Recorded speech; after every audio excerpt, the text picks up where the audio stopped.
Oke, nah menurut Pak Nofri sendiri nih, idealnya yang perlu diperhatikan yang mana nih? Yang non-komersial trader atau komersial trader?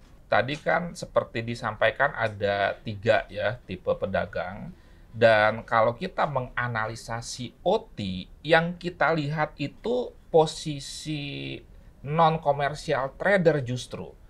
Karena dia memang mencari keuntungan secara murni. Sedangkan komersial trader tadi kan hanya untuk kebutuhan hedging. Ya. Jadi kalau market naik justru dia melakukan aksi short. Oke. Kalau market turun justru dia melakukan aksi long. Untuk teknisnya bisa kita lihat pada chart ini. Perhatikan di bagian atas tanda panah itu adalah pergerakan harga gold dalam kurun waktu 1 tahun. Sedangkan di bagian bawah chart tersebut ada warna biru. Warna biru itulah yang mewakili non-komersial. Kalau misalkan non-komersial grafiknya itu menurun, berarti dia melakukan aksi profit taking, berarti dia masuk short selling, maka Anda lihat chart yang di atas, harga goldnya itu turun. Dan itu terlihat korelasinya hampir 100% terbalik antara non-komersial trader dengan komersial trader. Karena secara logika kan tadi sudah dijelaskan yang namanya komersial trader ini melakukan aksi yang berlawanan. Tujuannya adalah melindungi aset-aset mereka. Dari sini juga terlihat betapa seiring sejalannya aktivitas dari para non-komersial trader di dalam menggerakkan market, efeknya pun harga emas itu akan naik turun sesuai dengan transaksi long yang arahnya naik atau short yang arahnya turun dari non-komersial trader ini.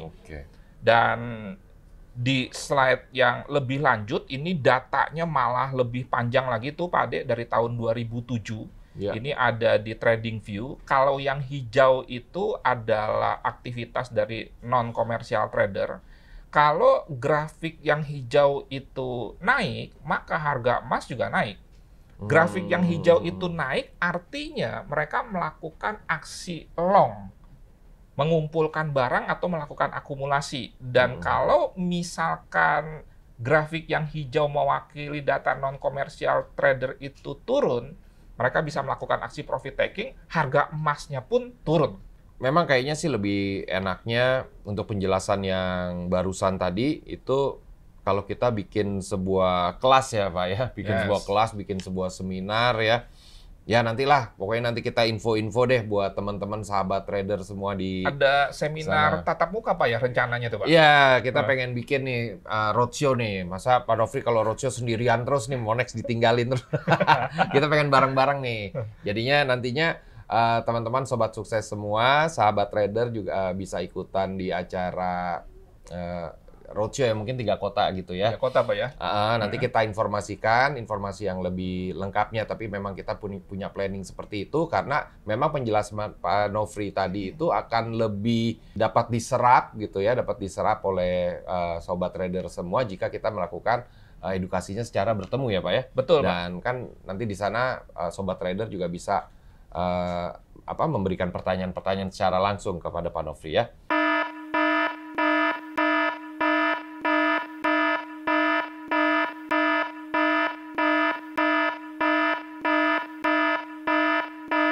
Selanjutnya inti laporan dari Commitment of Trader ini apa nih Pak? Untuk posisi long dan posisi short, penjelasannya bagaimana nih Pak?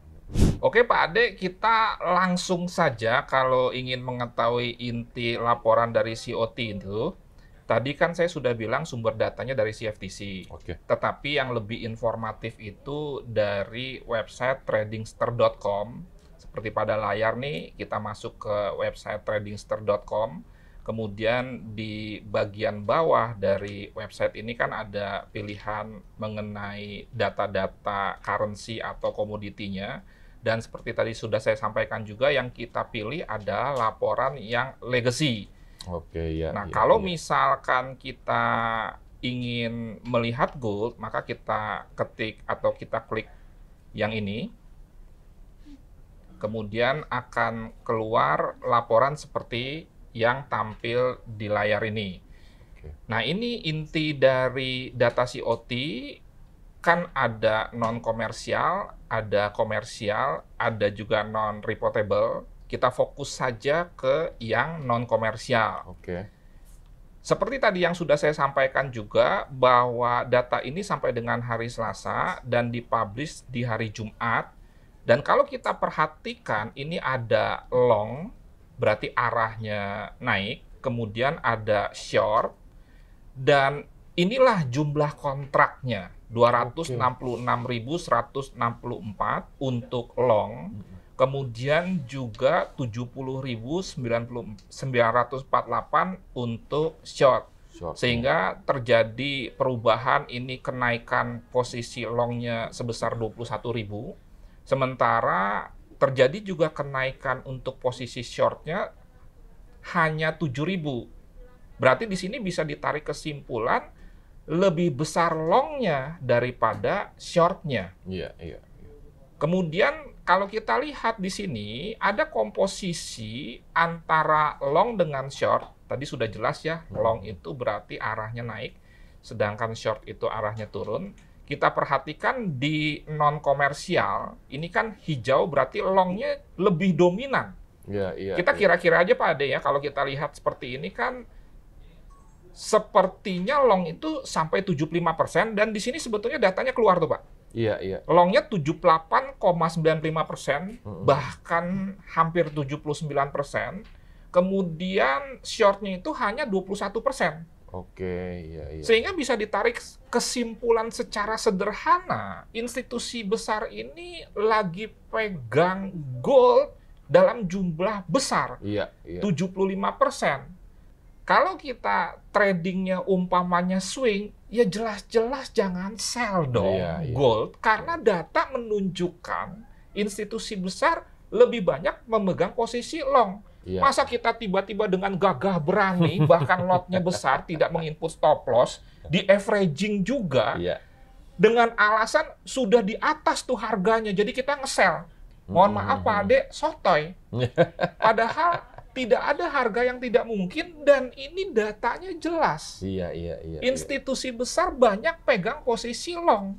Dan kalau kita mau gali lebih dalam lagi, ini ada price and net position. Garis biru ini adalah yang non-komersial. Kemudian yang merah ini yang tidak perlu kita perhatikan, retail dan lain sebagainya. Sedangkan yang hitam atau hijau nih ya, ini adalah komersial. Fokus kepada yang biru saja. Nah, ini pergerakan harganya. Di sini terlihat sekali pada saat misalkan para institusi besar melakukan aksi short di sini, misalkan pada periode ini, maka harga gold turun. Berarti kesimpulannya antara data sentimen dengan data yang disebut technical matching. Kemudian setelah harga turun karena adanya aksi short selling ini, akhirnya harga kembali naik, berarti ada aksi long. Kemudian di sini ada titik nol, di sini ada volume transaksi 100.000, 200.000 sampai 300.000.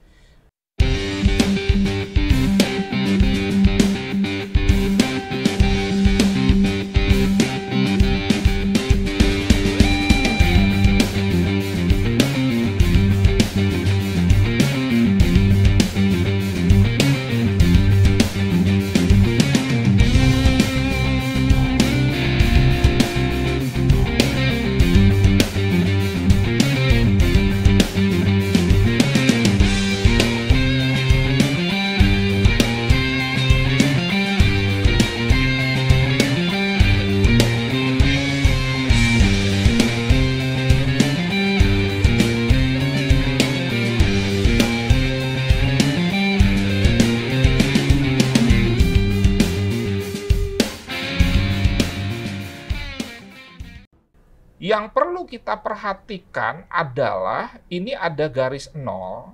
Selama garis biru itu di atas 0, maka prosentase long itu berarti lebih besar daripada short. Kemudian kalau garis biru itu di bawah 0, berarti terjadi pembalikan tren, di mana akhirnya short menjadi dominan. Jadi dari grafik ini, secara prinsip, misalkan kondisi saat ini, posisi long tadi kan 79% Pak ya, plus minus, kemudian short 21%. Bila mana akan terjadi pembalikan tren secara sentimental pada gold adalah terjadi pembalikan komposisi. Kalau misalkan sudah 50-50, nah itu udah warning nih. Berarti garis birunya ini di angka 0. Begitu garis birunya di bawah angka 0, berarti sudah terjadi perubahan perimbangan. Shortnya pasti lebih besar dari longnya. Disitulah misalkan kita melakukan aksi profit taking kalau kita misalkan sudah buy di jauh-jauh hari di harga rendah, atau juga kita switching, merubah posisi dari buy menjadi sell. Tetapi jangan lupa, sekali lagi saya ingatkan bahwa ini adalah untuk swing trading. Swing trading ya. Jangan nanti ada yang komplain begini, itu katanya long 79%. Berarti kan goldnya buy. Saya entry buy gold dengan lot besar, ternyata dia turun. Saya lagi nanti disalahkan, ini untuk long term. Karena kembali lagi kita harus smart di dalam memaknai sesuatu. Dan tidak ada data yang salah karena based on data dari CFTC tadi. Nah, kalau kita lihat di sini di bawahnya lagi, jelas sekali longnya masih dominan di non komersial. Dan tadi juga ditunjukkan bahwa antara non-komersial dengan komersial ini memang akan selalu berlawanan. Ini kan garis biru, ini kan garis hitam atau hijau. Kalau ini turun, maka ini naik. Kemudian ini juga terlihat kenapa yang kita perhatikan non-komersial saja, karena dia akhirnya matching dengan pergerakan harga. Sesuai ya Pak ya? Sesuai sekali Pak. Jadi itulah kira-kira inti laporan dari COT ini Pak. Dan jelas sekali, saya ulang sekali lagi, yang diperhatikan adalah non-komersial. Non-komersialnya ya. Ya, sebagai tambahan informasi lagi Pak, supaya lebih mudah lagi menyajikannya, ini sering saya sampaikan juga di dalam channel YouTube saya, di mana saya setiap hari Minggu malam selalu berbagi, menyampaikan trading plan menghadapi market 1 minggu ke depan. Dan itu lengkap dari mulai teknikal, fundamental, sentimental. Mungkin kalau teknikal Anda sudah banyak sekali, itu ya. Banyak sekali di YouTube dimanapun, tapi kalau fundamental dan sentimental itu kan sangat sedikit. Dalam kaitan itu, saya juga sudah mengadakan riset, menginput data ke dalam Microsoft Excel. Ini contoh Pak. Anda perhatikan, ini COT Gold, saya sudah menginput datanya dari tahun 2021. Bukan berarti tahun yang lain tidak ada, tetapi saya input dari 1 Juni 2021 saja. Dan ini posisi terakhir, bahwa net long dengan net short di gold adalah 79%, 21%. Jadi data dari Trading Star, yang Trading Star itu dari CFTC, saya input kembali ke Microsoft Excel. Sehingga saya tahu perubahan komposisi setiap minggunya.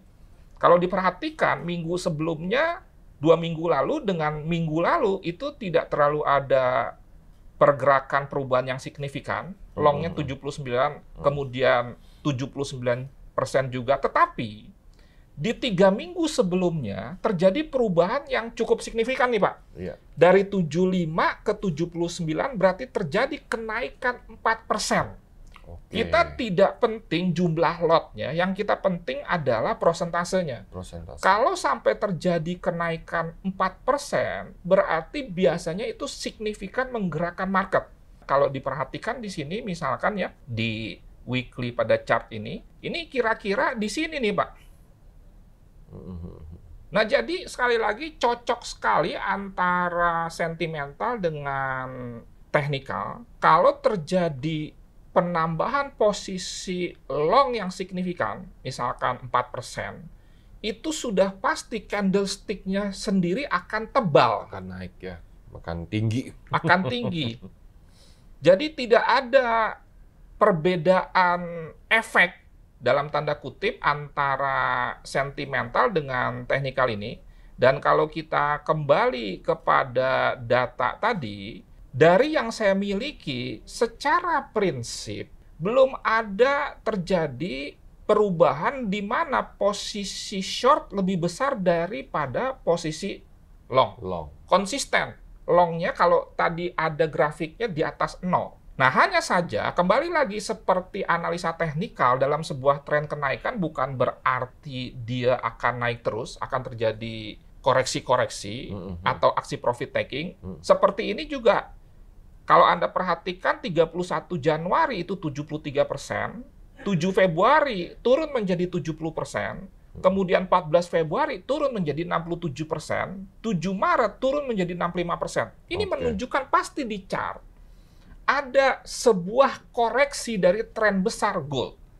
Tetapi selanjutnya terjadi pergerakan yang signifikan dari 65% menjadi 72%, alias kepemilikan institusi besar akan posisi long naik 7% hanya dalam kurun waktu 1 minggu. Ini pasti kalau di chart itu kembali lagi candlestick-nya tebal bodinya. Juga, iya. Itu kira-kira Pak Ade, cara membaca data COT-nya. Hanya saja memang nanti berkaitan dengan strategi itu ada sebuah materi khusus yang rasanya belum bisa saya sampaikan sekarang. Mungkin nanti di seminar. Kalau seminar berarti tatap muka Pak ya. Kalau webinar berarti online. Di 3 kota tadi yang sempat disampaikan oleh Pak Ade, yaitu mungkin ya Pak ya, Jogja, Malang, Makassar tadi Pak ya. Iya, mungkin. Jadi teman-teman sahabat trader yang memang ingin mengetahui lebih dalam tentang analisa sentimental ini ya harus ikutan di acara itu ya. Karena di situ bisa tanya jawab ya Pak Nofri ya. Jadi, dan kita bisa langsung praktek Pak. Iya, bisa langsung praktek. Tadi step-stepnya mungkin kalau dijelaskan pada hari ini kurang jelas, mungkin di sana jadi lebih jelas lagi ya. Betul. Step-stepnya apa yang harus dibuka dulu, terus kemana jalannya, iya. Dan kalau misalkan kita selenggarakan saat market open, kita bisa live trading. Nah, siapkan dulu tuh akun Monex-nya tuh, ada buka tuh. Baru ikut seminar sehingga nanti bisa entry bareng. Iya. Bersama-sama tentunya tetap memperhatikan risk and money management. Iya.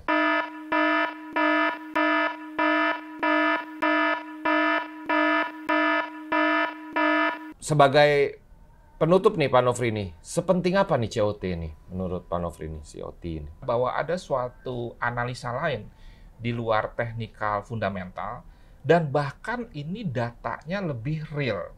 Karena memang sekali lagi dalam kasus sektoril kan harga bergerak karena adanya transaksi. Iya, benar. Transaksi yang dilakukan institusi besar. Di dalam trading forex gold berbahagialah kita sebetulnya karena data itu ada walaupun delay. Walaupun itu di Amerika melalui CFTC.gov tadi. Sehingga dengan demikian, COT ini sangat penting karena menggambarkan sentimen khususnya institusi besar, apakah mereka lagi mengarahkan sebuah mata uang atau komoditi untuk naik atau turun. Itu yang paling penting. Kemudian yang kedua, secara prinsip bahwa analisa sentimental dengan menggunakan data COT ini adalah untuk jangka panjang. Ini mirip dengan analisa fundamental. Bahwa sebuah news dari bagian fundamental itu akan menggerakkan market. Tetapi secara prinsip, ekonomi sebuah negara tidak akan tiba-tiba berbalik tren hanya karena satu news. Demikian juga dengan sentimental. Kita harus melihat flow-nya, arusnya dari mulai 1 bulan lalu, bahkan 1 tahun lalu, sebagai sebuah rangkaian, akhirnya kita bisa menarik kesimpulan. Dan yang terakhir, ketiga, proses entry dan exit-nya tetap harus dikombin dengan analisa teknikal. Karena kalau kita bicara misalkan mendapatkan kesimpulan, oh tadi sudah saya uraikan, ternyata institusi besar itu saat ini hampir 80% memegang posisi long. Entry-nya di mana? Itu pertanyaannya. Nah, itu nanti yang akan kita bahas di dalam seminar yang tadi disampaikan oleh Pak Ade. Jadi kembali lagi, tetap entry exit-nya menggunakan teknikal dan secara prinsip, setelah kita tahu arahnya fundamental, sentimental, kita akan mencari support-support yang kuat untuk melakukan aksi buy. Di dalam konsep trading tenang-senang itu ada prinsip yang namanya follow the trend by bidding. Mengikuti tren tapi nawar. Kalau kita lihat tren gold itu long naik, berarti kita cari dia koreksi. Kita cari di saat misalkan dalam COT-nya terjadi kenaikan yang signifikan, di situ kita boleh masuk. Demikian kira-kira 3 kesimpulan akhir dari analisa sentimental dengan melihat data COT yang dipublish oleh Bapeptinya Amerika di website cftc.gov. Oke. Berarti memang sangat penting nih. Memang ini sangat berpengaruh dalam analisa trading kita ya COT ini. Jadi memang sobat trader harus mendalami ini juga gitu ya. Jadi kalau memang ingin menjadi trader yang lebih profesional atau seperti Pak Nofri lah, ini memang harus banyak yang digali dan kita pelajari tentang bisnis trading forex dan komoditi ini karena ilmunya sangat banyak dan memang kita membutuhkan orang-orang yang seperti Pak Nofri ini yang mengedepankan edukasi buat masyarakat Indonesia khususnya para trader. Jadi sekali lagi jangan dilewatkan jika nanti kita akan bikin seminar, akan bikin roadshow karena banyak ilmu. Walaupun pada saat kita sudah belajar dan sudah mendalami tentang bisnis forex dan komoditi ini, lalu teman-teman tidak ikutan untuk join di bisnis trading, yang paling tidak sudah mendapatkan ilmu karena ilmu yang Pak Nofri berikan ini sangat luas cakupannya, tidak cuma seputar trading aja tapi sangat banyak ya tentang ekonomi secara global, gimana siapa yang menggerakkan harga di luaran sana gitu ya. Jadinya banyak ilmu-ilmu yang bermanfaat dari dari Pak Nofri ini yang akan sobat trader dapatkan nantinya. Oke, saya rasa sekian ya Pak Nofri ya. Yes. Cukup sekian. Pastinya nanti kita akan ngobrol-ngobrol lagi sama Pak Nofri ya di lain kesempatan ya. Semoga bermanfaat dan menjadi berkat, Pak. Pasti bermanfaat. Kalau bermanfaat sudah pasti karena padat ilmu dan sangat baik untuk pengetahuan kita tentang bisnis trading forex ini. Ya. Oke, sobat trader semua, saya rasa Coffee Trade hari ini cukup sampai di sini dan kita mungkin akan bertemu lagi dengan Pak Nofri baik secara live maupun kalau teman-teman nggak bisa datang ya nonton lagi video-video berikutnya, tapi diharapkan teman-teman bisa datang langsung karena ilmu yang diserap akan lebih banyak dan ada sesi tanya jawab juga, jadi bisa langsung ketemu sama Pak Nofri juga. Oke teman-teman semua, yang terakhir minal aidin wa faizin, mohon maaf lahir dan batin. Selamat Hari Raya Idul Fitri buat teman-teman semua. Terima kasih.